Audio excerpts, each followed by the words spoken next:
In a significant moment for U.S. foreign policy, Senator Marco Rubio has emerged as a pivotal figure as he prepares for his role as Secretary of State under President-elect Donald Trump. His recent actions and statements highlight a commitment to crucial humanitarian issues, particularly concerning the Uyghur population, while also addressing complex geopolitical relationships in the Americas. During a Senate confirmation hearing, Rubio made headlines by vowing to oppose the deportation of 48 Uyghurs currently detained in Thailand.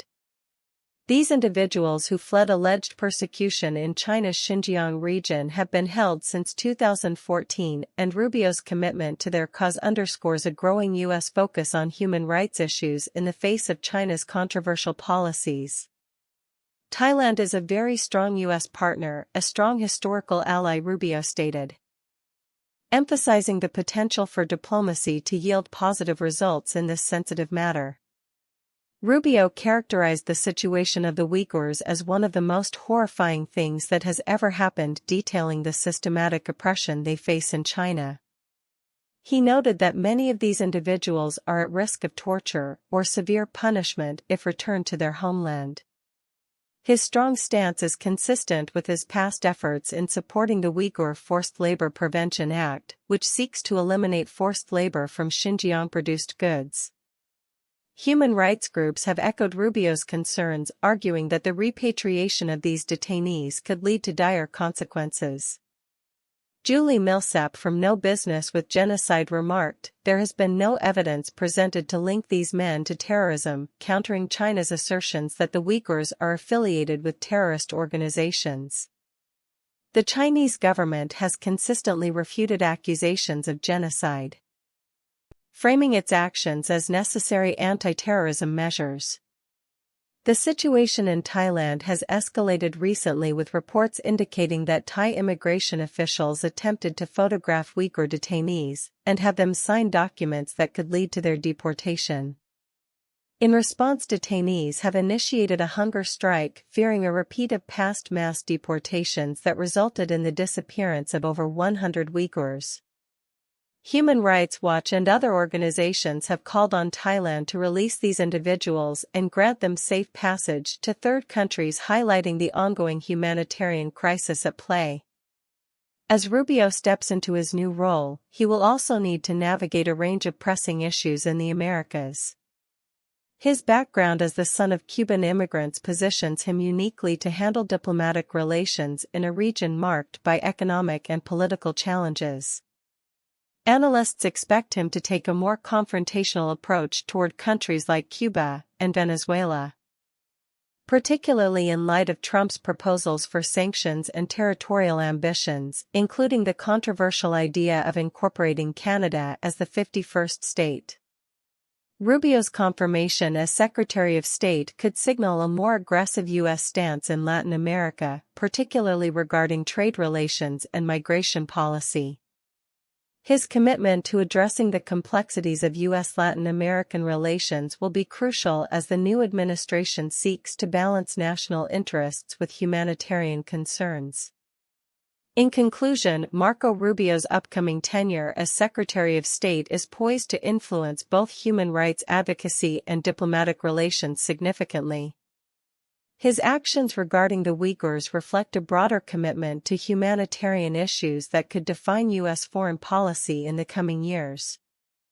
As he prepares to assume his role, the international community will be watching closely to see how he balances these pressing challenges with the intricate dynamics of global politics. A significant development within the incoming Trump administration. Louisiana Senator Bill Cassidy announced his support for the nomination of Pete Hegseth as Secretary of Defense.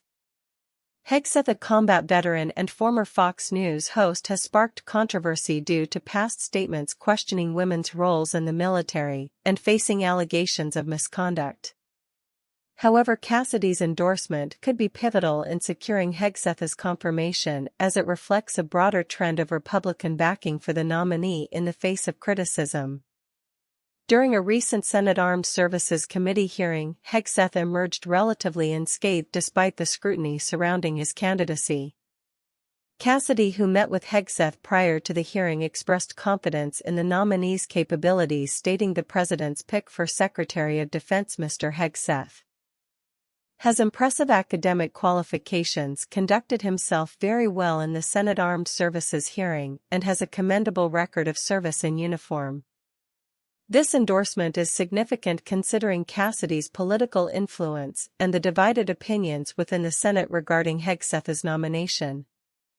The confirmation process has seen varying degrees of support and skepticism from lawmakers. Notably, Republican Senator Joni Ernst, who had previously voiced concerns, has also come out in support of Hegseth, indicating a shift in the dynamics of the nomination process. As the Senate prepares for a confirmation vote, Hegseth's supporters, including Alabama Senator Tommy Tuberville, have expressed eagerness to integrate him into the defense landscape. Tuberville has stated his intention to facilitate Hegseth's visits to military installations in Alabama, emphasizing the importance of Hegseth's role in understanding the state's defense infrastructure. Despite the backing from Republican senators, Hegseth's nomination remains contentious. Critics point to his controversial past and potential implications for U.S. military policy. The Senate Armed Services Committee has faced scrutiny for its handling of the hearing, with some commentators lamenting the focus on culture war issues rather than substantive military strategy discussions. The political landscape surrounding Hegseth's nomination reflects a broader trend in U.S. politics, where image and media presence often overshadow qualifications and policy substance. As the confirmation process unfolds, the implications of Hegseth's potential leadership at the Department of Defense will likely reverberate through military policy and national security strategies. Observers are keenly watching how the confirmation vote will proceed and how the Senate's decision will shape the future of U.S. defense posture amid growing global tensions. In conclusion, as Hegseth's nomination moves toward a decisive vote, the unfolding events highlight the complexities of contemporary political dynamics within the U.S. Senate. The outcome not only has the potential to affect military leadership, but also reflects broader societal tensions regarding the qualifications and directions of future defense policy. With a divided Senate and a contentious political climate, the confirmation of Pete Hegseth will be a telling moment for the Trump administration's approach to national security and military affairs. The coming weeks will be critical in determining how this nomination shapes the future of U.S. defense strategy in an increasingly complex global environment. A.S. Robert F. Kennedy Jr. stands poised to assume a significant role in the U.S. government under President-elect Donald Trump. A whirlwind of controversy surrounds his nomination as Secretary of Health and Human Services. Kennedy, a prominent anti-vaccine advocate and environmental lawyer, has made headlines for his contentious stance on public health policies, particularly regarding COVID-19 vaccinations. His views have drawn sharp criticism from public health experts and have sparked concerns about the trajectory of U.S. health policy under his potential leadership. In the early months of the pandemic, Kennedy took a controversial stance by petitioning the U.S. Food and Drug Administration (FDA) to rescind the emergency authorization for COVID-19 vaccinations. In a May 2021 petition filed on behalf of Children's Health Defense, an organization he founded, Kennedy argued that the risks of the vaccines outweighed their benefits. He suggested that alternative treatments such as ivermectin and hydroxychloroquine should be prioritized instead, despite extensive research debunking the efficacy of these alternatives. This petition surfaced just months after the rollout of vaccines, which have since been credited with saving millions of lives and significantly reducing the severity of the virus. The implications of Kennedy's nomination extend beyond his personal beliefs, raising questions about the future of health policy in the United States. Public health officials and advocates worry that his confirmation could undermine the progress made in vaccination efforts and the broader fight against preventable diseases.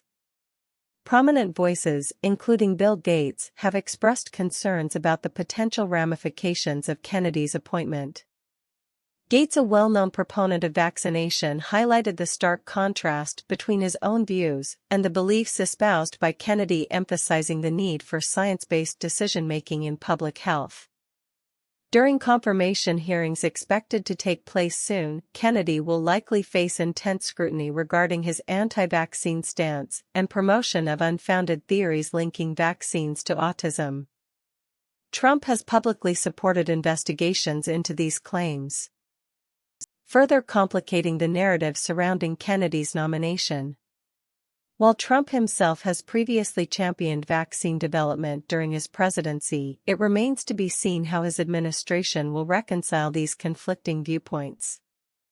Adding another layer to the unfolding drama are public appearances by Kennedy's wife, actress Cheryl Hines, who has embraced her husband's political ambitions.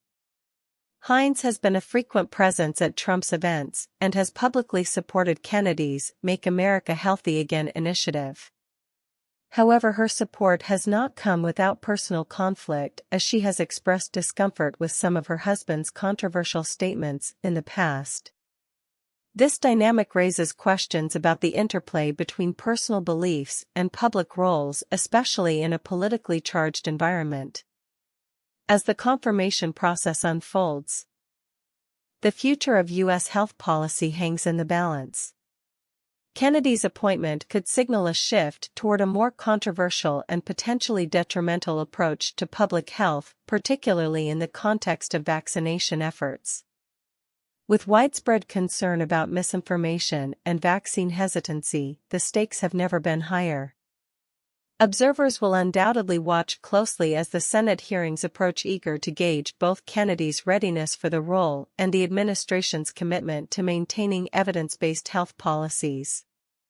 The outcome will likely shape the public health landscape for years to come, underscoring the critical importance of leadership grounded in science and public trust. As the United States gears up for a new administration under President-elect Donald Trump, one of the most scrutinized appointments is that of Pam Bondi as Attorney General. With a storied career in law and politics, Bondi's nomination is stirring up debates regarding her independence and alignment with corporate interests. While some view her as a safe pair of hands, others are questioning whether her past associations with Trump and his policies may influence her role in upholding justice. Bondi's profile is a mix of legal acumen and political loyalty. A former Florida Attorney General, she gained national attention for her aggressive stance against the Affordable Care Act and her successful efforts to combat pill mills in the state. However, her journey to the Attorney General nomination has not been without controversy. In a notable incident from 2005, Bondi became embroiled in a custody battle over a dog named Noah, which raised eyebrows during her election campaigns. Despite this, she successfully won the election and served for 8 years, bolstered by endorsements from influential figures like Sarah Palin. However, Bondi's relationships with corporate interests have come under fire. Reports indicate that she received significant perks from Republican fundraising groups, raising concerns about her independence as a prosecutor. Notably, her handling of complaints against Trump University, which had faced allegations of fraud, has been a focal point of scrutiny. Critics point to a $25,000 donation from Trump's foundation to Bondi's re-election campaign shortly before her office decided not to pursue complaints against the institution. Both Bondi and Trump have denied any impropriety in this matter. During her recent Senate confirmation hearings, opposition from Democratic senators was apparent, reflecting broader party concerns about her loyalties. Senator Dick Durbin articulated a common worry when he questioned Bondi's ability to maintain independence in the face of her long-standing alignment with Trump. Although she has attempted to distance herself from partisan politics, stating, "The people of America, not the president, would be my client," skepticism remains regarding whether she can fully extricate herself from the political influence that has characterized her career. On the other side of the aisle, support for Bondi is robust, particularly from law enforcement groups. The Fraternal Order of Police endorsed her, citing her history of fighting crime and her commitment to law enforcement priorities. They anticipate a focus on partnerships between federal and local agencies, which they believe will enhance public safety. As the confirmation process unfolds, Bondi's responses to probing questions from senators have drawn mixed reviews. Some observers noted her composure and ability to assert herself in the face of aggressive questioning from Democratic senators, while others criticized the hearings as politically charged spectacles devoid of substantive dialogue. The divide in perspectives underscores a larger issue in American politics, where partisan loyalties often overshadow the qualifications of nominees. Looking ahead, the implications of Bondi's confirmation could be significant, particularly regarding the Department of Justice's stance on issues such as policing, corporate accountability, and the ongoing investigations into Trump and his affiliates. While she has promised not to engage in political retribution, her previous affiliations and the current political climate suggest that her tenure could be marked by tension and controversy. As the Senate moves closer to a decision, the question remains, will Pam Bondi be able to navigate the complex landscape of American politics and serve as an impartial steward of justice, or will her past associations cloud her judgment as the nation's chief law enforcement officer? The coming weeks will undoubtedly reveal whether she can live up to her claims of independence, or if she will be seen as another extension of Trump's political influence within the Justice Department. In a pivotal moment for the incoming Trump administration, billionaire investor Scott Bessent faced the Senate Finance Committee on January 16, 2025 for his confirmation hearing as the next Secretary of the Treasury. His testimony was closely watched not just for its political implications, but also for what it reveals about the administration's economic priorities. Bessent's nomination is historic. If confirmed, he would become the first openly LGBTQ cabinet member under a Republican president. He emphasized the potential for an economic golden age under Trump, framing the new administration as a catalyst for economic growth. This is an opportunity to rethink our economic approach, particularly regarding tariffs and global trade, he stated in his prepared remarks, highlighting the administration's aggressive stance on trade policies. The hearing saw Bessent tackling various contentious issues. He reinforced Trump's calls for significant tariffs against countries like China, criticizing their trade practices and characterizing the Chinese economy as the most unbalanced globally. He also expressed skepticism about a central bank digital currency, asserting that the Federal Reserve should maintain its independence, yet he acknowledged the president is going to make his views known. This statement reflects a nuanced understanding of the relationship between the Treasury and the Fed, especially given Trump's previous public criticisms of Fed Chair Jerome Powell. Bessent's position on economic policy also included a strong defense of extending the 2017 tax cuts, which he labeled an economic calamity if allowed to expire. He argued that failing to maintain these cuts would disproportionately impact the middle class, foreshadowing significant tax debates likely to unfold in Congress. His stance aligns with Trump's broader taxation strategy designed to stimulate growth and bolster the economy. The backdrop of Bessent's hearing included ongoing transitions within the House and Senate, where other Trump nominees faced scrutiny. For instance, Doug Burgum, Trump's pick for Interior Secretary, echoed the administration's push for increased fossil fuel production, while Lee Zeldin, nominated to lead the Environmental Protection Agency, sought to reassure senators amid skepticism about his experience. The landscape of these hearings is indicative of the administration's commitment to a deregulatory agenda, particularly in energy and environmental policies. The Senate hearings have also drawn attention to the political dynamics within the Republican Party. Speaker Mike Johnson's controversial removal of Representative Mike Turner from the House Intelligence Committee has sparked accusations of pandering to Trump's base, illustrating the ongoing party realignment under the former president's influence. Turner's ouster was met with bipartisan criticism, highlighting a rift within GOP ranks that could complicate future legislative efforts. As the Trump administration prepares to take office, Bessent's confirmation is just one of many pieces in a larger puzzle of economic strategy and governance. His approach to tariffs, tax cuts, and Federal Reserve independence will likely set the tone for fiscal policy in the coming years, particularly as inflation and economic growth remain critical issues for the American public. Looking ahead, the challenges for the new Treasury Secretary will be substantial. Balancing the administration's aggressive trade policies with the realities of global economic interdependence, managing relationships with the Fed, and navigating the complexities of tax reform will be essential for ensuring economic stability.